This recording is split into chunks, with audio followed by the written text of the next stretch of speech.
Hello दोस्तों, कैसे हैं आप लोग। उम्मीद करता हूँ आप बहुत अच्छे होंगे। आज मैं जिस वैकेंसी के बारे में डिस्कस करने वाला हूँ, यह वैकेंसी आई है life insurance corporation of India में। आपको सभी लोगों को आई थिंक पता ही होगा कि एलआईसी क्या है। बहुत बड़ी कंपनी है, ठीक है ना।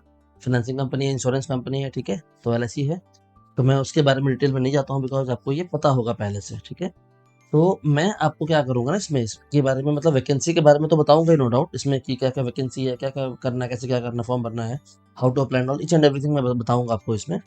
बट मैं साथ में आपको ये भी बताता चलूंगा थ्रू आउट द वीडियो कि क्या क्या फैसिलिटीज हैं इसमें, ठीक है ना। क्या ये पीएसयू से बेटर जॉब है, ठीक है। एलआईसी भी हालांकि पीएसयू ही है, ठीक है ना। तो मतलब बाकी जो नॉर्मल पीएसयू आप जैसे देखते हैं, गेल हो गया, कोल इंडिया हो गया, जो बाकी महारत्ना पीएसयू, क्या उससे बेटर जॉब है या नहीं है, क्या फैसिलिटी इसमें एक्स्ट्रा है, क्या यहाँ कम है, क्या वहाँ ज़्यादा है, ठीक है। प्लेस, पोस्टिंग, ट्रांसफर, मैं सबकी बात करूंगा इस वैकेंसी के बारे में पूरा। तो इस वीडियो को पूरा डिटेल देखिएगा। एंड इस तरह के और भी वैकेंसीज के बारे में जानने के लिए आप मेरे चैनल को सब्सक्राइब कर लीजिए, बेल आइकन दबा दीजिए ताकि आपको टाइमली अपडेट मिल जाए, ठीक है। तो आइए आगे बढ़ते हैं, ठीक है। बेसिकली एप्लीकेशन को जो है आपको ऑनलाइन मोड में ही अप्लाई करना है, सिर्फ और सिर्फ। जो डबल एएओ का वैकेंसी है, टोटल वैकेंसी तो 410 है, बट हमारे लिए वो रिलेवेंट नहीं है, ठीक है। हमारे लिए कौन सा है, सीए 30 वैकेंसी है, सीएस की 10 वैकेंसी है, एक्चुरियल की 30 वैकेंसी। अगर कोई हमारे यहाँ पे सब्सक्राइबर या कोई जो हमारे टेलीग्राम चैनल के मेंबर हैं, अगर वो लीगल के हैं तो वो भी देख सकते हैं, उनके लिए भी 30 वैकेंसी है, ठीक है। तो आगे बढ़ते हैं। क्या क्या हमें देखना, जस्ट जो इंपॉर्टेंट है मैं वही देखूंगा इसमें, और जो इंपॉर्टेंट नहीं है उसको बस, ठीक है ना, स्क्रॉल कर दूंगा, ठीक है। Last date for online registration क्या है, 8 तारीख है, ठीक है ना। 8 सितंबर is the last date, okay. And call letter आपको जो 7 दिन पहले मिल जाएगा एग्जाम को, मतलब कॉल लेटर का मतलब होता है एडमिट कार्ड, तो आपको ये 7 दिन पहले मिल जाएगा एग्जाम का। एंड टेंटेटिव डेट इन्होंने बताया है 3 अक्टूबर, ठीक है। तो आप अभी देखो 8 सितंबर से लेकर के मतलब आपका मोर देन 1 महीना तो भी है, मतलब 1.5 महीने के आसपास आपका सभी कम से कम मिनिमम है आपके पास, है ना, ठीक है। 3 अक्टूबर सोच रहे हो अभी आप, तो मतलब देख रहे हो, तो टाइम इतना है कि आप आराम से कर सकते हो, है ना। तो उसके लिए कोई दिक्कत नहीं, बिकॉज देखो मैं आपको समझाऊंगा तो मतलब स्ट्रैटेजी कैसे होता है एग्जाम निकालने का। खुद का मेरा ऑल इंडिया रैंक 1 2 बार आया हुआ है, ठीक है ना। तो मैं आपको मतलब एग्जाम्स में, ठीक है ना, तो मैं आपको समझाता हूँ मतलब तरीका क्या होता है। आप ये मत देखोगे कि बहुत लोगों को मैंने देखा ना कि कितने लोग अप्लाई कर रहे हैं, वो परेशान हो जाते हैं, अरे कितने लोग अप्लाई कर रहे हैं, क्या मुझे मिलेगा क्या। भाई किसी ने क्या अप्लाई किया मुझे क्या मतलब है, चाहे वो 10 लोग अप्लाई करें या 10,000 लोग अप्लाई करें, हाउ डज इट मैटर। आपका नॉलेज जितना है, आपका नॉलेज उतना ही रहेगा, उतना आउटपुट उतना ही आएगा अल्टीमेटली। तो किसी ने अप्लाई किया या किसी ने अप्लाई नहीं किया मैटर नहीं करता है, ठीक है उतना। अगर आपका नॉलेज अच्छा है, सही तरीके से आपने प्रैक्टिस किया है, तो 10,000 लोग भी अप्लाई करेंगे तो भी आप उतना ही अटेम्प्ट करके उतना ही बना करके आओगे। कम लोग अगर अप्लाई करते हैं तो भी आप उतना ही अटेम्प्ट करके बनाओगे। और अगर आपसे अच्छा किसी को नॉलेज है तो वो भी वैसे ही अप्लाई करेंगे ना। तो उनको अगर अच्छा नॉलेज है आपसे, प्रैक्टिस अच्छा किया अगर आपसे उनसे उनका किया हुआ है, तो वो आपसे बेटर परफॉर्म करके आएंगे एनी डे, ठीक है ना। तो आपको सिलेक्शन होगा या नहीं होगा वो कितने लोग अप्लाई किए उस पर डिपेंड नहीं करता उतना, ठीक है ना। उतना क्या नहीं करता है, मान के चलो आप, बिकॉज ये माइंड में अगर आप रखोगे ना तो आपका परफॉर्मेंस में, प्रिपरेशन में कोई इशू आएगा। तो आपको ये दिमाग से निकाल देना, कितने लोग अप्लाई किए, कितने लोग अप्लाई नहीं किए, किसको कितना आ रहा है, मैटर नहीं करता। आपका होना है तो आपका होगा, सिंपल सी बात है। और आपका तभी हो पाएगा जब आपने मेहनत अच्छी तरीके से किया होगा। मैं बता दूं आपको, ये एलआईसी बहुत अच्छी वैकेंसी है, बहुत अच्छी वैकेंसी है ये, ठीक है। सो आइए देखते हैं।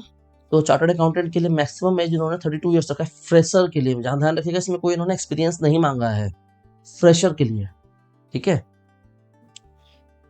तो आगे चलते हैं। तो क्या क्या मांगा है इन्होंने कि बैचलर डिग्री मांगा है। याद रखिएगा सिर्फ सीए है तो आप अप्लाई नहीं कर सकते हैं, आपको बीकॉम का या कोई भी बैचलर डिग्री आपके पास एक होना चाहिए। बीकॉम बीएससी कुछ भी आपका एक होना चाहिए, ठीक है ना। या बीए है तो बीए करके तब सीए नहीं कर सकते, बीएससी बीकॉम कर सकते, तो वाट एवर इट इज।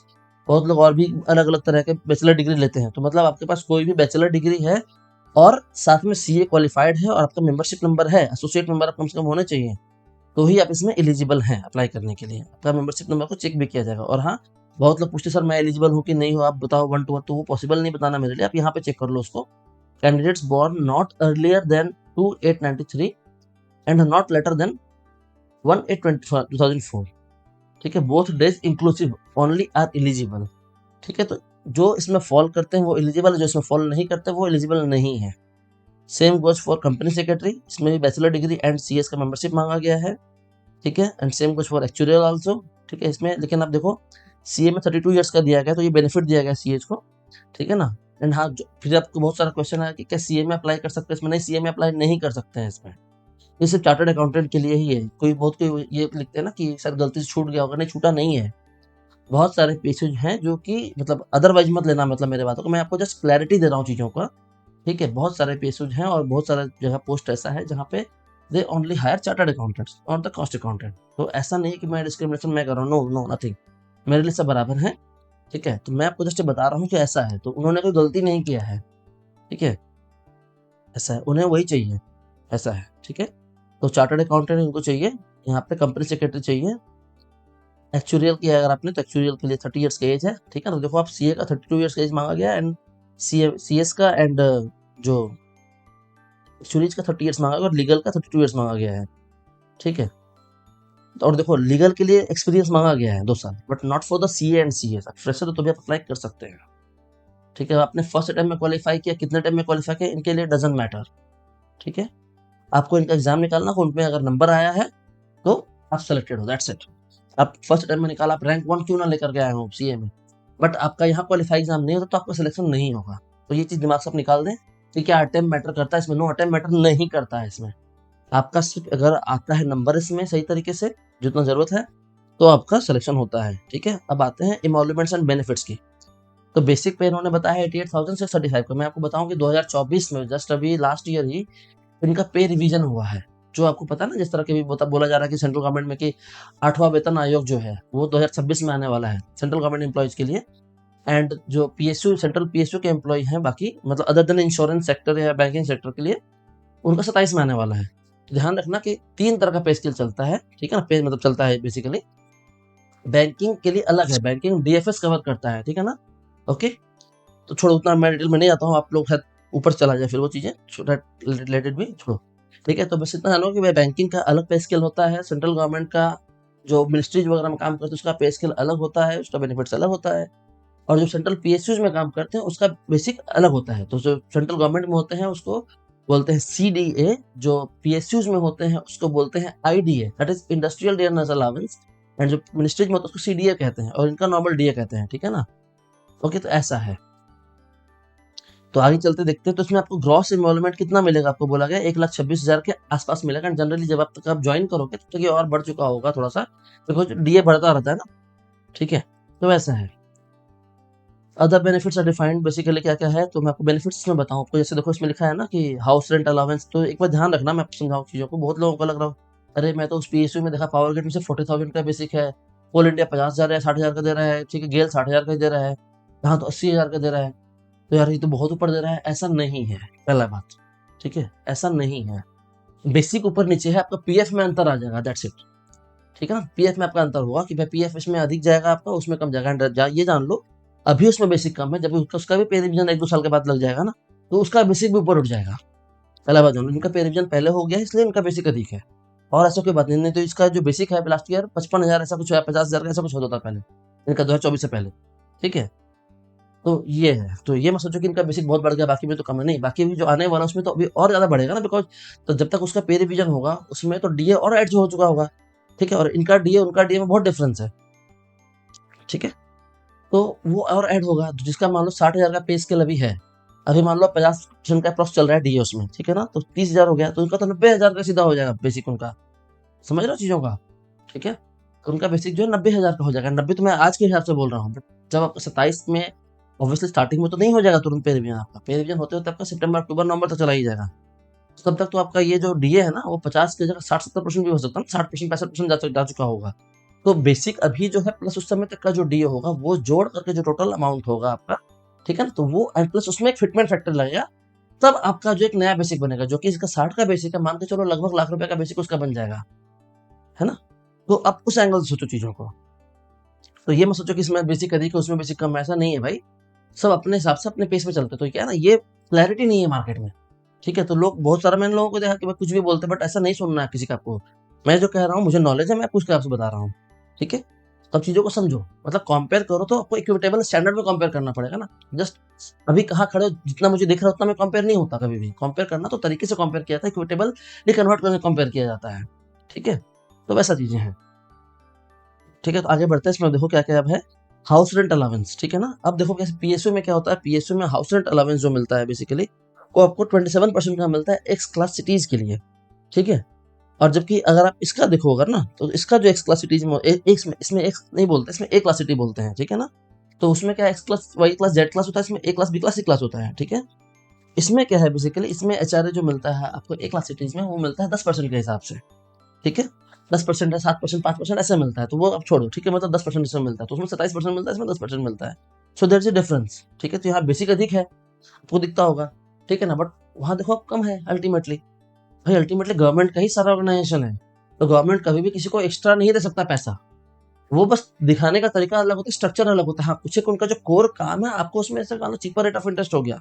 जैसे मैं आपको एग्जांपल देके बताऊं, जैसे इसमें अगर आप काम करते हो तो आपको हाउस अगर खरीदोगे ना, घर खरीदोगे, कल का रेसिडेंशियल हाउस खरीदते हो अगर आपको अपने लिए, आपको 1 करोड़ तक का लोन, ठीक है, सिर्फ 5% पर एनम पे मिलेगा, वो भी सिंपल इंटरेस्ट में। आप अगर बैंक से लोन लेते हो तो आपको मिलता है वहां पे कंपाउंड इंटरेस्ट पे लोन मिलता है।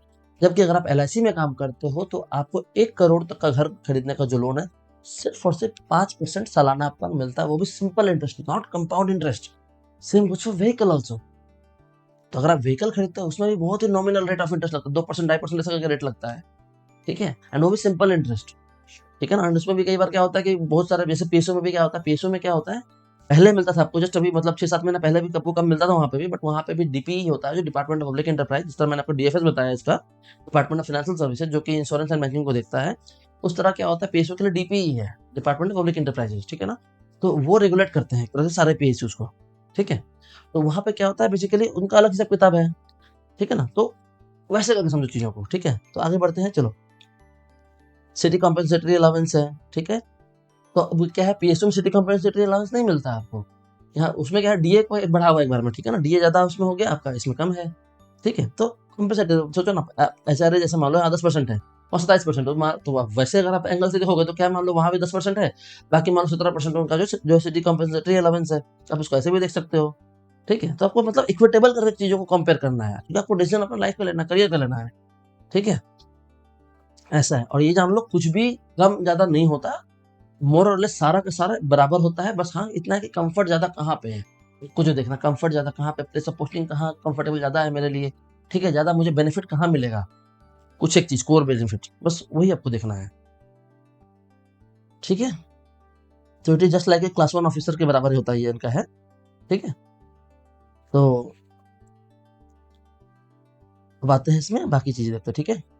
तो अदर बेनिफिट जैसे डिफाइंड कंट्रीब्यूटरी पेंशन स्कीम है, इनका स्पेशल अलावेंस है, ठीक है ना। अगर आप एग्जाम पास करते हो, इंश्योरेंस इंस्टीट्यूट से अगर आप पास करते हो, अगर ना उनका अंदर में एग्जाम होता रहता है हमेशा, अगर आपको पास करते हो आपको स्पेशल अलावेंस उसके लिए मिलेगा। आपको एक्चुअल का एग्जाम अगर आप पास करते हो आपको उसके लिए पैसा मिलेगा, आपको अलग से पढ़ने लिखने के लिए भी पैसा मिलता है यहाँ पे, ठीक है ना। ग्रेचुइटी तो मिलेगा ही, एलटीसी मिलेगा आपको, ठीक है ना। कैश मेडिकल बेनिफिट मिलेगा, मतलब आपको जो भी मेडिकल खर्चा है सारा का सारा यहाँ से रिम्बर्स हो जाएगा आपका। तो अनलिमिटेड काइंड ऑफ वो बेसिकली अनलिमिटेड अमाउंट होता है जनरली पीएसयूज में पे, जनरली यहाँ पे भी, ठीक है ना। तो वो ठीक है। ग्रुप मेडिक्लेम आपका है, ग्रुप पर्सनल एक्सीडेंट इंश्योरेंस है, ग्रुप इंश्योरेंस है, व्हीकल लोन है, देखो लिखा है ना व्हीकल लोन, 2 व्हीलर 4 व्हीलर का लिखा है पर द रूल्स। मील कूपन है, reimbursement towards cost of brief case, leather bags, mobile handset. हाँ ये मैं आपको बताऊं, ये सारा जो है ना क्लेम वालेम जो है ये सब आपको पीएसयू थोड़ा अच्छा है, पीएसयू में इतना नहीं मिलता इसका, जो ब्रीफ केस का, लेदर बैग का, मोबाइल का मिलता है उससे थोड़ा ज्यादा ही मिलता है इसमें, ठीक है। ऐसा है, आपको यहाँ पे ना काफी मैगजीन वैगजीन पढ़ने के लिए भी पैसा मिलता है, पीएसयू में भी मिलता है, बट वहाँ थोड़ा कम होता है, यहाँ थोड़ा ज्यादा है उससे, ठीक है। ऐसा है। बिकॉज क्या है ना, ये सब पैकेज ना एज पर द पोस्टिंग बनाया जाता है, जैसे पोस्टिंग आपको जहाँ भी दिया जाएगा ना, तो उसके हिसाब से इसको बनाया जाता है, ठीक है। कि आपको उनको पैसा देना पड़ेगा, नहीं तो आप अपना कॉस्ट ऑफ लिविंग कैसे कवर करोगे आप, है ना। देखो मोबाइल एक्सपेंसेस है, जो फोन में आप होता है ना पोस्टपेड कनेक्शन लो और वहाँ से रिम्बर्समेंट लो, ठीक है। फर्नीचर रिम्बर्समेंट है, अब इसमें क्या है हर 3 साल में पैसा मिलता है इसमें, ठीक है। अब जैसे आप गेल में जाते हो, कोल इंडिया में जाते हो, तो वहाँ भी पैसा मिलता है आपको। गेल में आपको ऐसा मान लो 5 लाख रुपए मिलता है तो 3 साल में, नहीं 4 साल में मिलता है वहाँ पे, ठीक है। हर 4 साल का ब्रैकेट में वहाँ पे है, यहाँ पे हर 3 साल में है, ठीक है। तो आप उसमें आपका एक अमाउंट फिक्स कर दिया जाएगा कि आप इतने रुपए का आप लोन लो, मतलब लोन नहीं सॉरी, मतलब वो नॉन रिफंडेबल था, आपको रिफंड नहीं करना, आपको वो घर आप जैसे मान लो नया नया आपको नौकरी लगा, अब आप जो है कहीं सेट करोगे तो आपको फर्नीचर चाहिए ना घर पे। तो क्या होता है प्राइवेट कंपनी में अगर आप काम करते हो आपको घर से सब कुछ पॉकेट से पैसा लगाना है, ठीक है। यहाँ ऐसा नहीं होता, ये सोचो अब ये सीटीसी का अलग ये, वहाँ पे सब सीटीसी में आता है नहीं, वहाँ पे क्या होता है प्राइवेट कंपनियों में सिर्फ आप डिलॉयट में काम करो, मैकेंसी में काम करो, कहीं काम करो, आपको बेसिकली क्या मिलेगा, सैलरी ही तो मिलेगा आपको अल्टीमेटली वहाँ पे, यही तो है, इससे ज़्यादा तो कुछ नहीं मिलेगा। एंड आप फ्रेशर सीए जाते हो तो आपको 1,26,000 सैलरी वहाँ मिलता भी नहीं है बिफोर में, या कहीं, ठीक है ना, नॉर्मली। तो यहाँ क्या सैलरी तो ये अलग है आपको जो हाथ में मिल रहा है, उसके अलावा आपको सोचो मेडिकल अनलिमिटेड है यार। आप अगर प्राइवेट में काम करते हो मेडिकल तो आपको पॉकेट से देना है, आपको यहाँ अनलिमिटेड है बहुत सारा चीजें। इंश्योरेंस का आपको पैसा प्रीमियम भरना पड़ेगा वहाँ, यहाँ सारा अनलिमिटेड है। नॉट ओनली आपका, आपके स्पाउस का, आपके बच्चे का, आपके पेरेंट्स का अगर डिपेंडेंट है तो, ठीक है। फर्नीचर का पैसा वो नहीं देंगे आपको, यहाँ फर्नीचर का पैसा भी मिलेगा, ट्रांसफर का पैसा भी मिलेगा आपको, यहाँ पर ट्रांसफर कहीं होता है आपको उसका पैसा भी मिलेगा आपको। सोचो मेड अलाउंस तक है, अगर मान लो मुंबई शहर में अगर आपका पोस्टिंग है, आपको भाई घर में मेड चाहिए ना काम कराने के लिए, मान लो सपोज करो, भाई आप कहाँ से उतना पैसा लगा, आपको पॉकेट से देना पड़ता है, बट यहाँ आपको उसके लिए भी अलग से पैसा मिलेगा। ऑब्वियसली उनका सेट ऑफ रूल्स है, उसके हिसाब से डिफाइंड है उनका, वो कम नहीं होता, वो सही होता है, ठीक है। तो ये आपको मेड अलाउंस वगैरह आपको ये पीएसयू में नहीं मिलेगा आपको, ये आपको यहाँ मिलेगा। थोड़ा सा सही ज्यादा है एलआईसी में, ये जान लो, ठीक है। No provision herein shall be consider, ठीक है ना। तो ये छोड़ो, आगे बढ़ते हैं। मैं आपको भी और भी बताऊंगा धीरे धीरे बेनिफिट्स के बारे में, तो सुनते रहना चीजों को, पूरा वीडियो देखना। सर्विस कंडीशन जो है बताया गया, बेसिकली एओ का सीएस का जो है पोस्टिंग आपको मुंबई में होगा, ठीक है, मुंबई में ही होगा सीएस में अगर आप हैं तो, और कहीं पोस्टिंग नहीं होगा। सीए के लिए बताया गया है, एक्चुअल के लिए बताया गया कि will posted at the office of corporation majorly in Mumbai, majorly Mumbai में हो सकता है, या फिर किसी भी जोनल ऑफिस में। इनका 8 जोनल ऑफिस है, कलकत्ता भी जोनल ऑफिस है, दिल्ली में भी है, ठीक है ना। आपको पोस्टिंग करते हैं जनरली लोग ऐसे करके भी, ठीक है। तो ऐसा नहीं है कि मुंबई में सिर्फ होगा, 8 जोनल एरियाज हैं, साउथ में है, ईस्ट में है, वेस्ट में, साउथ मतलब नॉर्थ में है, ठीक है ना। तो उसके हिसाब से पोस्टिंग होता है इनका, कोई दिक्कत नहीं है। लीगल का विषय में वैसे ही आप देख लो, ठीक है। और रिक्वेस्ट कोई करता है ट्रांसफर अलॉटमेंट चेंज कराने के लिए, भाई मत करना ये सब चीज़ों में, फालतू नाम खराब होगा फिर, ठीक है। सो दिमाग मत लगाना, क्योंकि इनका काम ही नहीं तो कैसे ट्रांसफर करेंगे आपका वो। आप तो बोलेगा कि सर मेरे होम टाउन में दिला दो, नहीं पॉसिबल है ना, बिकॉज उनका काम ही नहीं है आपके होम टाउन में, तो वो कैसे वो दिलाएंगे। तो अगर आप इसमें राजी हो करने के लिए, हाँ, जितना मान के चलो आप किसी भी जगह रहोगे, बड़े शहर में रहोगे, एंड इतना जान लो आपको पैसा इतना सफिशिएंट मिल जाएगा कि आपका रहने में कोई दिक्कत नहीं होगा कहीं भी। इतना पैसा आपको जरूर देंगे, फैसिलिटी देंगे आपको, ठीक है ना। और किसी भी प्रकार का कोई दिक्कत नहीं है किसी भी तरह का, आप बहुत अच्छी जॉब है, मस्त जॉब है ये, ठीक है। प्रोबेशन 1 साल का प्रोबेशन है आपका। गारंटी बॉन्ड आपको 5 लाख रुपए का बॉन्ड साइन करना पड़ेगा आपको, अगर आप पहले छोड़ देते हैं तो आपको 4 साल, ठीक है ना। क्या लिखा था, before joining probationer as probationer candidates will be required to give an undertaking to serve LIC for a minimum period of 4 years from the date of joining, ठीक है। failing which he or she will be executors, ठीक है। तो basically देना पड़ेगा 5 लाख का bond. Form भरने का फीस कितना है, 85 रुपीज है CST PWD के लिए, एंड ऑल अदर कैंडिडेट्स के लिए है 700 रुपए का प्लस GST ट्रांजेक्शन चार्जेस, ठीक है। 3 टायर्ड प्रोसेस एग्जाम का प्रिलिमिनरी एग्जाम होगा, मेंस होगा और इंटरव्यू होगा, ठीक है ना। आपका जो प्रीलिम्स होगा उसका मार्क्स कैलकुलेट कहीं भी नहीं होगा आपका मेरिट लिस्ट बनाने में, ठीक है ना। वो जस्ट एक क्वालिफाइंग नेचर का, अगर आप उसको क्वालिफाई करते हैं, ठीक है, तो आपको मेंस में बैठने दिया जाएगा। तो बेसिकली मेंस में जो मार्क्स आपका ऑब्टेंड होगा वो का जरूरत होगा शॉर्टलिस्टिंग के लिए, इंटरव्यू के लिए, एंड मेंस एंड इंटरव्यू का मार्क्स जोड़ करके आपको देखा जाएगा कि आपको सिलेक्शन होगा कि नहीं होगा। एंड ये बात बहुत ध्यान रखिएगा कि जो डिस्क्रिप्टिव पेपर में जो होगा ओनली सिर्फ उन कैंडिडेट का पेपर चेक किया जाएगा, ठीक है, जिनका मेंस में एमसीक्यू क्वालिफाई होगा, मतलब तरीके से ना, जो क्वालिफाई करेंगे उसी का होगा, ठीक है। कोई सोचता है ना कि यार मेरा तो एमसीक्यू नहीं अच्छा है तो मैं तो मेंस मतलब राइटिंग में अच्छा करके आ जाऊंगा तो हो जाएगा, नहीं होगा भाई, नहीं होगा। अगर जब तक आपका पहला बार तो प्रीलिम्स क्लियर नहीं होता आप मेंस से पहुंच नहीं पाओगे, ठीक है। मेंस क्लियर, मेंस में अगर आपका ऑब्जेक्टिव क्लियर होगा तभी आपका वो रिटर्न वाला जो डिस्क्रिप्टिव वाला पार्ट है उसको कॉपी चेक करेंगे वो, ठीक है। तो मैं बताऊँ थोड़ा तरीका का मतलब स्ट्रेटेजी बताता हूँ तो कैसे तैयारी करना है आपको इसका, ठीक है ना। तो तैयारी ऐसे करना है बेसिकली आपको कि क्या है कि देखो बच्चे कहाँ फंसेंगे ज्यादा, ठीक है। जो मान लो अभी रिसेंटली क्वालिफाई किए हैं या बाद में क्वालिफाई किए हैं, तो ऐसा है ना कि आप डिस्क्रिप्टिव में तो आपको थोड़ा सा अपना सीए फाइनल का जो था चीजें आपको, सी नॉट ओनली सीए फाइनल, आपको सीए इंटर का भी पॉइंट, थोड़ा सा फाउंडेशन का भी ध्यान रखना होता है ना। कंसाइनमेंट अकाउंट वगैरह भी जो उसमें पढ़ते थे हम लोग, याद है, कंसाइनमेंट अकाउंटिंग होता है, ठीक है ना, जॉइंट वेंचर अकाउंटिंग होता है, ब्रांच अकाउंटिंग होता है, ठीक है।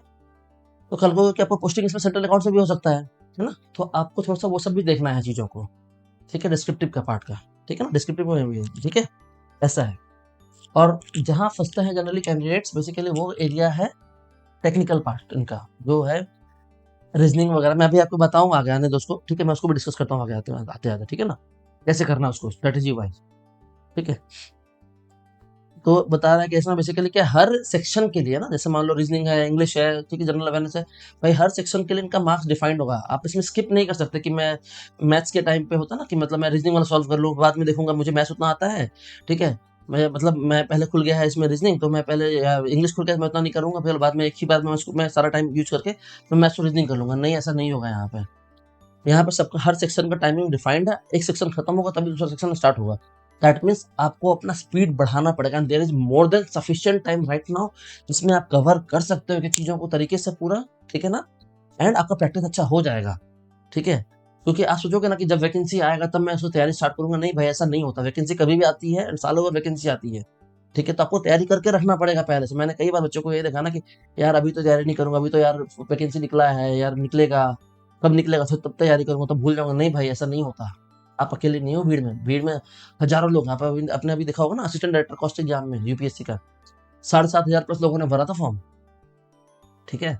पहले इतना लोग नहीं भरते थे फॉर्म, भरते लोग, एंड लोग मेरे से पूछते हैं सर अभी से कि हम तैयारी कर सकते हैं एग्जाम के लिए। मैं बोलता करना करो, कोई दिक्कत नहीं है, ठीक है। वैसा है तो लोग सालों भर पहले तैयारी करते हैं चीजों को, बिकॉज जब वो आएगा आपको उस पर स्ट्राइक करना है, आपको उसमें रिवाइज करना है, ठीक है। तो ये वैकेंसी ऐसा नहीं आ जा रहा है, ये वैकेंसी लगभग हर साल आता है, हर साल 1-2 साल छोड़ छोड़ के आते रहता है ये वैकेंसी भी, ठीक है। तो ऐसा है एंड एज लिमिट भी काफी इसमें है। तो आपको एग्जाम दो, अगर आपका क्या हो तैयारी ढंग से करते हो और बैठते हो, क्या पता आपका हो ही जाए। बिकॉज बहुत सारे ऐसे भी लोग इसमें जो वर्किंग है, कई बार क्या होता है कि वो टाइम नहीं दे पाते हैं तो उनका कुछ पीछे हो जाता है। और कई बार वर्किंग भी ऐसे मैं जानता हूँ, कई सारे वर्किंग लोगों को जानता हूँ जो बिग फोर में काम करते हैं, दिन दिन रात रात रात रात में काम करते हैं, बेचारे उसमें पढ़ते हैं वो।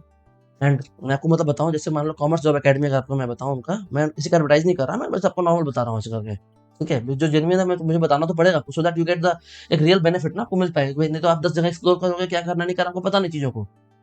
At least I should tell you कि भाई ये दिस इज द वे, जाना ना जाना आपका मर्जी है, ठीक है। तो जैसे मैंने बता रहा हूँ उस ऐप के बारे में जो कॉमर्स जॉब अकेडमी है। अभी क्या हुआ, यूपीएससी का जो असिस्टेंट डायरेक्टर कॉस्ट का एग्जाम हुआ था, 8 बच्चों ने पहले बार में क्वालिफाई किया वहां से एग्जाम, रिटर्न एग्जाम को, ठीक है ना। तो कुछ रिटर्न एग्जाम को तैयारी करा रहे थे उसमें वो, ठीक है ना, रिटर्न एग्जाम क्वालिफाई कराया उन्होंने। आपका पावर ग्रिड का जो वैकेंसी भी आया था आपका, तो उसमें भी जो शॉर्टलिस्टिंग हुआ था, मतलब जो सीए इंटर लेवल वैकेंसी आई थी उसमें भी, उसमें आपका 52 वैकेंसी अप्रॉक्स ऐसा कुछ था, 56 ऐसा कुछ वैकेंसी था। 28 बच्चों का एग्जाम क्लियर हुआ वहां से जो शॉर्टलिस्ट हुए थे इंटरव्यू के लिए, इंटरव्यू नहीं सॉरी मतलब कंप्यूटर बेस्ड टेस्ट के लिए शॉर्टलिस्ट हुए थे, ठीक है। 28 बच्चों आउट ऑफ 52, ठीक है। एंड डिटेल्स सही तो मैं उनका मतलब मुझे बेसिकली उसका स्क्रीनशॉट ढूंढना पड़ेगा एंड ढूंढ के मैं पोस्ट कर सकता हूँ बेसिकली आपको, ऐसा है, ठीक है। फिर आपको मैं बताऊं हुडको में 2 बच्चों का क्वालिफाई, 2 बच्चों ने ही कोर्स कर लिया था, 2 बच्चों का ही क्वालिफाई हो गया, ठीक है। फिर रिसेंटली पावर ग्रिड में भी ऑफिसर ट्रेनिंग का जो एग्जाम हुआ था, उनके यहाँ से 3 बच्चों ने क्वालिफाई किया है, 3 बच्चों ने क्वालिफाई किया पावर ग्रिड ऑफिसर ट्रेनिंग का। हिंदुस्तान कॉपर में भी बच्चों ने क्वालिफाई किया है, ठीक है ना, उनका एग्जाम। फिर और भी जो मतलब जो भी करा रहे हैं, मतलब मैं देख रहा हूँ लगभग हर सही हर एग्जाम में उनके यहाँ से बच्चे क्वालिफाई कर रहे हैं। अभी कोल इंडिया का भी आप देखो तो मैं अगर आपको बताऊँ ना, कोल इंडिया में मतलब इंपॉर्टेंट पर बता रहा हूँ मैं आपको, इंपॉर्टेंट वेरी इंपॉर्टेंट। कोल इंडिया का जो भी रिसेंटली एग्जाम हुआ था, इसमें आउट ऑफ 25 मार्क्स जो मैथ्स का क्वेश्चन था, अप्रोक्सीमेटली 20 मार्क्स का क्वेश्चन सिमिलर आ गया था जो कि उन्होंने क्लास में पढ़ाया था। एंड 5-7 क्वेश्चन तो ऐसे थे जिसमें नंबर तक सेम आ गया, एक एक नंबर का क्वेश्चन, मतलब जो क्वेश्चन में नंबर लिखा हुआ उन्होंने क्लास में भी पढ़ाया था, ठीक है। क्योंकि इनका जो फैकल्टी है ना वो बहुत ही एक्सपीरियंस्ड है, हाईली एक्सपीरियंस्ड, ठीक है, ऐसे हैं वो, ठीक है ना। तो ऐसा है, तो मतलब एंड रीजनिंग में अप्रोक्सीमेटली 25 मार्क्स में 23 मार्क्स का सिमिलर क्वेश्चन आ गया जो क्लास में उन्होंने बताया था, ठीक है। एंड उसमें भी बहुत सारे क्वेश्चन ऐसे आ गए 5-7-10 नंबर के कि जिसमें एकदम same to same exact figures match कर गया। तो इसमें क्या होता है ना, आपका टाइम बच जाता है। मान लो आप 7 क्वेश्चन सोचते जितना देर में, आपने देखा यार फिगर से मैंने तो ऐसा प्रैक्टिस किया हुआ है, आप वहां तुरंत टिक करते हो। तो जो आपको जहां 1 से 1.5 मिनट लगता है सोचने में, आप उस चीज को 5 से 10 सेकंड में कर लेते हो चीजों को, और टाइम बचता है, ताकि जो आपको नहीं आता आप उसमें फोकस कर सको। एंड इनका जो ऐप है ना उसमें मॉक टेस्ट वगैरह सॉलिड कराते हैं वो लोग, ठीक है। पूरा टाइम बेस्ड होता है, वो टाइमर चलता है उसमें, एकदम पूरा रियल एग्जाम बेस्ड पे सिस्टम पे होता है। एंड इनके यहाँ के मतलब फैकल्टीज बहुत अच्छे हैं इनके यहाँ पे, आप उसका नोट्स देखो, इनके यहाँ के मतलब लगभग एग्जाम में लोग क्वालिफाई करते हैं लोग इनके यहाँ से, ठीक है। तो दैट्स अ गुड थिंग यार, अगर आपको जाना है तो you can go for them, ठीक है। मुझे इसमें कुछ पैसा वैसा नहीं मिलता बेसिकली कि मैं मतलब मुझे वहां से कुछ पैसा मिल रहा है एंड ऑल, ऐसा कुछ भी नहीं है, नथिंग, ठीक है। एंड उनके जो मालिक हैं कॉमर्स जॉब अकेडमी के, ही इज द मतलब काइंड ऑफ कंट्री हेड है बेसिकली, एक एमएनसी के वो, ठीक है। एंड उन्होंने बेसिकली मेरे रिक्वेस्ट करने पर उन्होंने मतलब मेरे से बात हो रहा था पहले एक बार, तो मैंने उनको बोला अगर आप कुछ सीए के बच्चों के लिए कुछ कर सकते, सीए के बच्चों के लिए कुछ कर सकते हो, सीएस के बच्चों के लिए कुछ अगर आप कर सकते हो, आप टेक्नोलॉजी में एक्सपर्ट हो, तो थोड़ा सा आप इन्वेस्ट करके इसको स्टार्ट करो आप, है ना। तभी मैं उनका प्रमोट करता हूँ बेसिकली बिकॉज उन्होंने बहुत सारा पैसा इसमें इन्वेस्ट भी किया है एंड बच्चों के लिए काफी कम रेट में करते हैं। एंड हाँ मैं एक बात बताऊँ, बहुत लोग बोलते हैं ना कि सर महंगा है ये है वो, भाई ऐसा है पिज्जा खा के ना 2,000 रुपये वेस्ट कर दोगे कहीं भी, ठीक है, पार्टी करने में वेस्ट कर दोगे, अपने ऊपर एक बार इन्वेस्ट कर लो, काम आएगा, ठीक है। अपने ऊपर इन्वेस्ट करो, एक बार कर लोगे ना इन्वेस्ट अगर आप, तो वो आपको आजीवन काम आएगा। ये एग्जाम नहीं तो वो एग्जाम, कोई ना कोई एग्जाम तो निकल ही जाएगा, इतना तो मैं आपको गारंटी कर सकता हूँ। अगर ढंग से पढ़ोगे ना तो कोई ना कोई एग्जाम आपका निकल ही जाएगा, ऐसा है। बिकॉज उनका जो मटेरियल्स भी वो सारे मतलब टॉप पीएसयू रैंक होल्डर्स उन लोगों ने बनाया है, कोई कोई यूपीएससी एडी कॉस्ट वाले लोग हैं वो लोग भी बनाए हैं, ठीक है, वैसे लोग हैं उनके। इवन उनका मॉक इंटरव्यू पैनल है, वो भी लोग वहां से भी मतलब बहुत लोग करते हैं, एंड देखो क्वालिफाई करते हैं, आगे पीछे क्वालिफाई वो लोग भी कर जाते हैं, अच्छी तरीके से चीजों को कर जाते हैं क्वालिफाई। तो वैसा है मतलब। तो अभी अगर मैं आपको मतलब वैसे बताऊं ना, तो पूरे इंडिया में नंबर 1 पे वो लोग चल रहे हैं। अभी थोड़ा वीडियो लंबा हो जा रहा है, कोई बात नहीं, बिकॉज मुझे बताना तो जरूरी है चीजों को, ताकि आप तैयारी कर पाओ, है ना। ठीक है, तो देखो रीजनिंग में बेसिकली इसमें क्या है, 35 मार्क्स का है, ठीक है, एंड 20 मार्क्स मिलेगा, 20 मिनट करके है, तो बेसिकली 20-20 मिनट करके एक इंडिविजुअल सेक्शन चलेगा आपको वहाँ पे। तो टोटल मिला के 100 क्वेश्चन होगा, जो कि आपको 1 घंटे में सॉल्व करना है, ठीक है। इंग्लिश में जो मार्क्स मिलेगा आपको उससे मतलब नहीं, वो जस्ट क्वालिफाइंग नेचर का है, ठीक है, तो उस पर आपको दिमाग नहीं लगाना। एंड जितना जो मतलब वैकेंसी है उसके 20 गुना इन लोग शॉर्टलिस्ट करेंगे, 20 टाइम्स ये लोग शॉर्टलिस्ट करेंगे, ठीक है ना। तो मेंस के लिए ओके, अब आगे बढ़ते हैं। मेंस एग्जाम में हाँ नेगेटिव मार्किंग इसमें है, ठीक है, इसमें ना 1/4 का नेगेटिव 0.5 का जो कटेगा नेगेटिव मार्किंग है प्रीलिम्स में, बट मेंस में नेगेटिव मार्किंग नहीं है, ठीक है। देखो ध्यान से देखो, यहाँ पे लिखा है ना, नॉन नेगेटिव मार्किंग इन मेन एग्जामिनेशन, ठीक है। तो 150 मार्क्स का आपका ये होगा, फिर ऑब्जेक्टिव होगा, फिर 150 मार्क्स का आपका डिस्क्रिप्टिव होगा। अब आप देखो यहाँ पे बोलोगे डिस्क्रिप्टिव 100-150 मार्क्स का, नहीं ये तो 50 नंबर का ही लिखा हुआ है, तो ऐसा नहीं है। ये देखो यहाँ पे नीचे लिखा है ना कि 50 marks will be converted to 150, ठीक है, बेसिकली वो उसको 150 के इक्विवेलेंट कन्वर्ट कर देंगे, उसके हिसाब से वो आपका रैंकिंग करेंगे, ठीक है, ऐसा है। तो क्या क्या क्वालिफाइंग मार्क्स आपका होगा वो बताया हुआ कैटेगरी वाइज करके, क्वालिफाइंग मार्क्स कितना कितना होगा मेंस में। तो बेसिकली मेंस का एंड आपका इसका जो है इंटरव्यू का जोड़ करके आपका मेरिट लिस्ट बनेगा, ठीक है। और आपको 6 में से 4 क्वेश्चन सॉल्व करना है डिस्क्रिप्टिव, इजी क्वेश्चन का, ऐसा टफ नहीं होता कि मतलब ऐसे मान के चलो बहुत टफ नहीं होता है। जस्ट एक बार आप गो थ्रू कर लोगे ना फाउंडेशन, इंटर एंड फाइनल का, अगर आपका जो डिस्क्रिप्टिव थोड़ा सा ब्रांच अकाउंटिंग वगैरह हो गया, ठीक है ना, इंश्योरेंस का अकाउंटिंग वहाँ पढ़ते होगा आप ना, लॉस ऑफ स्टॉक निकालते थे आप उसमें, ठीक है ना, ओके। तो वो सब थोड़ा सा आपको इंश्योरेंस अकाउंटिंग वगैरह आपको देखना पड़ेगा उसमें, बिकॉज वो सब यहाँ जरूरत पड़ता है, ठीक है। री इंश्योरेंस, इंश्योरेंस कोई सब थोड़ा देखना पड़ेगा, ठीक है, जरूरत पड़ता है ये सब इसमें, ठीक है। थोड़ा सा अमलगमेशन भी देख लेना आप इसमें, अमलगमेशन, ठीक है ना, कंसोलिडेशन वाला जो पार्ट होता है वो भी थोड़ा सा, ठीक है। ये कर लोगे आप, ऐसा नहीं है, इसमें आपको दिक्कत नहीं आएगा, बिकॉज इसमें आपको स्टेप मार्किंग में मिलेगा ना आपको, ये कर लोगे। आपको मेनली आपको ऊपर भी क्वालिफाई करना है, एंड नीचे भी आप कितना मांगा है इसमें सोचो, 150 में मतलब 50 में सबको बेसिकली 45 मार्क्स कितना होता है, ठीक है ना, मतलब 25 से भी नीचे है, ठीक है ना। तो 22.5 के आसपास मान लो, 20 के आसपास हो गया आपका, तो इतना तो अप्लाई ही लोगे यार, स्टेप मार्किंग में भी ले आओगे। ऐसे थोड़ा ना सीए बन गए हो, सीए में बन गए, सीए या सीएस बन गए हो, ठीक है, इतना आप कर लोगे, ठीक है, ऐसा है। तो ये कर लोगे आप। इंग्लिश इसमें भी देखो, इंग्लिश जो है बेसिकली वो क्वालिफाइंग नेचर का, तो इंग्लिश में कितना भी मार्क्स आता है वो मैटर नहीं करता, बस आपको क्वालिफाई करना, आपको मतलब 9 नंबर आपको लाना है बस इसमें, इंग्लिश में इतना तो ले आओगे यार। एंड 10 मार्क्स इसमें, 10 नंबर तो ले ही आओगे यार 25 में से, बिना इंग्लिश जाने तो आपने सीए पास नहीं किया होगा, ठीक है, ऐसा है। इसमें बेसिकली क्या होगा, इंग्लिश में कम्युनिकेशन इंग्लिश होगा बेसिकली, ईमेल्स के बारे में पूछेगा, ईमेल लिखने बोलेगा आपको, ईमेल लिखो, रिपोर्ट बनाने बोलेगा, सिचुएशन प्रेसी राइटिंग वगैरह होता है जो, ये सब छोटा सा चीजें एक बार देख, जस्ट एक बार देख लो, कर लोगे आप, 10 नंबर आपको मिल जाएगा। ये मान लो ये फाव का मार्क्स है, आपको ऐसे ही मिल जाएगा ये, ठीक है। आपको स्पीड बढ़ाना है आपका, अगर आप जॉब कर रहे हैं आपको स्पीड बढ़ाना है आपको, ठीक है, ऐसा है। तो ये लीगल का था, हो गया, ठीक है। तो बेसिकली अपना जो था ये चार्टर्ड अकाउंटेंट का, सीएस का, एक्चुअल का, इंश्योरेंस का, ठीक है, आपने देख लिया। तो यही है बेसिकली आपका जो है, ठीक है ना। अगर आपको इसके अलावा कोई क्वेरी है तो आप मेरे से पूछ सकते हो। एंड बेनिफिट्स की मैं बात बताऊंगा तो हाँ बेनिफिट्स बहुत ज़्यादा है इसमें, नो डाउट। एंड सही मैं बताऊँ तो हाँ पीएसयू से थोड़ा सा ठीक है ये, बिकॉज आपको कहीं भी मान लो अच्छे शहर में पोस्टिंग मिलेगा कहीं भी इसका आपको, ठीक है ना। अब आपका अगर आप जाओगे ना जैसे गेल वगैरह में, आपको मध्य प्रदेश में गांव में पोस्टिंग वो लोग दे सकते हैं जहाँ पे उनका मतलब प्लांट वगैरह है, नो डाउट उनका टाउनशिप होता है, टाउनशिप होता है। हिंदुस्तान कपर में भी जाओगे आपको टाउनशिप में दे सकते हैं आपका अपना, बट गाँव वगैरह में होता है पोस्टिंग, ठीक है। इसमें नहीं है ऐसा, इसमें आपको कहीं भी रहोगे, टॉप टायर सिटी में रहोगे, कैपिटल में पोस्टेड रहोगे आप, एंड कैपिटल में रहने के लिए प्रॉपर पैसा आपको देगा कंपनी, फैसिलिटीज देगा। तो उस कंपेरिजन में अगर देखा जाए तो हाँ it is much better than PSUs, no doubt. तो आप इसमें जा सकते हो, बट हाँ मेहनत ज़्यादा लगेगा, अगर ज़्यादा अच्छा है उससे तो ज़्यादा मेहनत भी है इसमें, ठीक है। तो मेहनत करो, कॉमर्स जॉब अकेडमी से तैयारी कर सकते हो, उनका बहुत ही डिफाइंड चीज़ें हैं, ठीक है, वेल डिफाइंड है कोर्स उनका। एंड उनका जो आपका उनका जो आप स्टार्ट करने के लिए चाहो तो उनका जो फिलहाल अभी सिर्फ है मैथमेटिक्स वाला जो है टेक्निकल पार्ट का है, आप उसको लेकर स्टार्ट कर सकते हो क्लासेस अपना, बिकॉज मेन टाइम तो आपको वही कंज्यूम करेगा सीखने में, आपको प्रैक्टिस करने में आपको। वो बाय डिफ़ॉल्ट उनका सालों भर उनका वहाँ डाला रहता है वेबसाइट पे। आप वो लेके भी स्टार्ट कर सकते हो। उसके बाद जो टेक्निकल का वो डालेंगे वो कर लेना।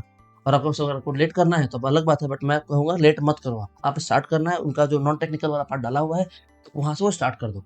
एंड सबसे बड़ी बात है उनका one two one query solving है। आपका कोई भी क्वेरी है, आप उनको क्वेरी डालो, क्वेरी पूछो उनसे। उनका एक ग्रुप है टेलीग्राम में, maths and reasoning query solving करके है, आप उसमें ज्वाइन करो। And the faculty will answer you one two one वहाँ पे। तो कितना बार भी पूछो, कोई मतलब कोई भी क्वेरी पूछो, आपको कोई दिक्कत नहीं होने वाला आपको। ठीक है।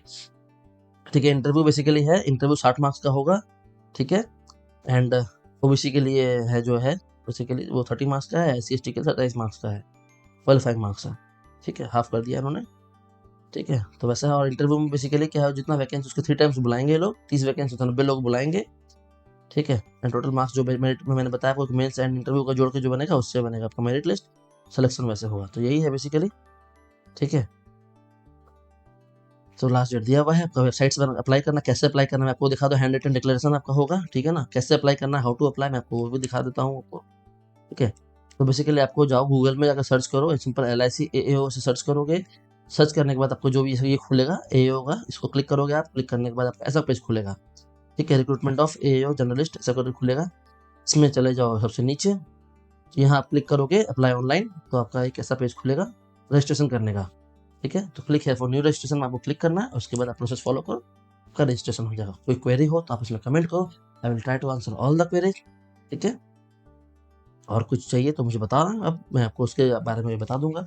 बट हाँ, I will tell you that practice best इसके लिए, बिकॉज अच्छी वैकेंसी है, कर लोगे तो जान लो किस्मत बन जाएगा। कोई बिग फोर कोई वैकेंसी कोई काम नहीं आने वाला उसके बाद, क्योंकि वहाँ पे जितना पैसा देते उससे ज़्यादा काम करवाते, तो वो पैसा का वो काम आपका होता भी नहीं हो पैसा अल्टीमेटली लास्ट में।